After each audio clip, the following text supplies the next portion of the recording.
देव्यै नमः। ओम हं हनुमते नमः। मैं दैवज्ञ अखिलेश्वर जी ज्योतिष विशेषज्ञ चैनल में आप सभी महानुभावों का हार्दिक स्वागत करता हूँ।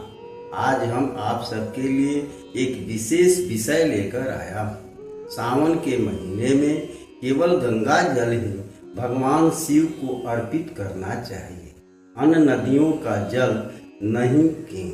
कहाँ गंगा जल से स्नान करने पर भी अश्वमेघ यज्ञ का फल प्राप्त होता है, इत्यादि विशेष जानकारी हम इस वीडियो में देने जा रहा हूँ।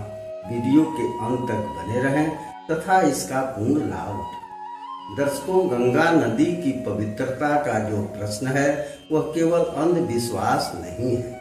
वैज्ञानिकों ने परीक्षण किया है। वैज्ञानिकों ने गंगा जल का परीक्षण करके यह बताया है कि गंगा जल में रोग के कीटाणु डालने पर वे अन्य जलों की भांति वृद्धि नहीं करते बल्कि तुरंत मर जाते हैं। गंगा जल को वर्षों तक रखने पर भी उसमें रोग के कीटाणु नहीं पनपते हैं।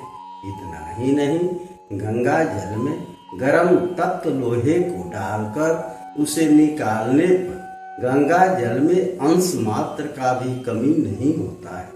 लेकिन दूसरे जल में अगर गर्म तप्त लोहे को डाला जाता है तो उसके जल में प्रत्यक्ष कमी दिखाई देती है। दर्शकों, गंगा जल में कीटाणु न पड़ने का कारण केवल गंगा जल में उपस्थित तत्व ही कारण नहीं है, बल्कि गंगा नदी के पवित्र क्षेत्र का बहाव भी इसका मुख्य कारण है।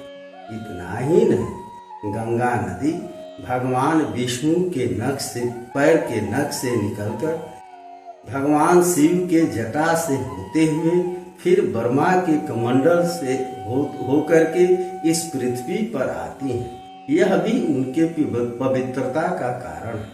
इतना ही नहीं, बड़ी श्रद्धा से गंगा जल को घर में लाकर रखते हैं, पूजा आदि क्रियाओं में इसका प्रयोग करते हैं तथा मृत्यु काल में व्यक्ति के मुख में गंगा जल डालते हैं। दर्शकों, सावन के महीने में गंगा जल को ही भगवान शिव को अर्पित करना चाहिए।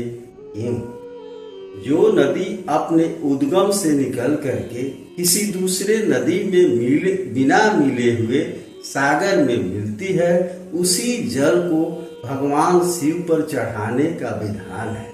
लेकिन इसमें भी गंगा जल सबसे पवित्र है। गंगा जल से शिव का अभिषेक करने पर वे अति प्रसन्न होते हैं।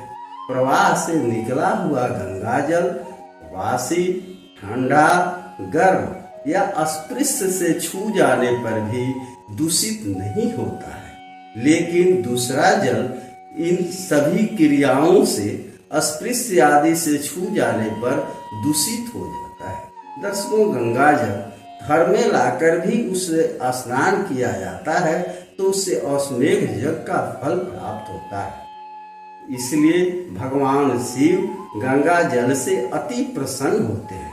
इसलिए गंगा जल ही सावन के महीने पर में शिवलिंग पर चढ़ाना चाहिए, अन्य नदी का जल नहीं।